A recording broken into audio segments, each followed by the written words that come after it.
Bizga yana Qozog'istondan diska yuborishgan. Sostaviyasi mana shunaqa holatda. Oyog'i bittasi yorilgan, qattiq udar bergan paytda yana qolgan joylar yorilgan. O'zi men ko'rsataman. Mana bu oyog'i yorilgan ekan. O'sha udar tekkan tomon.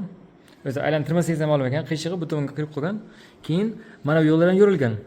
Mana oyog'ining tagi yorilgan, o'sha udarning ta'sirida bo'lgan bu. Bunisi ham yorilgan. 3-chi,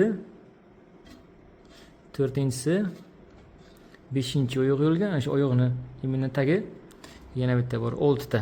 Mana 6 ta sanab o'tdim mana shu. 6 ta yorilgan, arqa tomoni ham qiyshiq. O'zi nasib etsa shuni ishni boshlaymiz. Qozog'istondan spesial bizga yuborishgan, tuzatib bersin deb, nasib etsa o'zi chiroyli qilib beramiz. Mana bu sarakalarni ko'rsatib ketmasak bo'lmaydi. Mana shu oyoqchalarning tagi har bitta mana shunday polnis ochilgan, faska qilinib, tomoni shunday ochilmasa svarka orasigacha bormaydi. Ana shunday erinmasdan tozalab, akkurat svarka qilamiz nasib etsa. Diskamizni hozircha oyog'ini svarka qildik.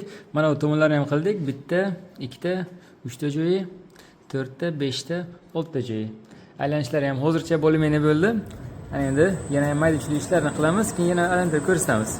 Hozircha bir dona like bosib qo'yish esdan chiqmasin.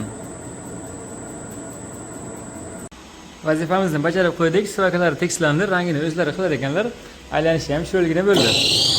Tashqari tomoni ham rovni bo'ldi. Ichkari tomoni ham chiroyligina bo'ldi.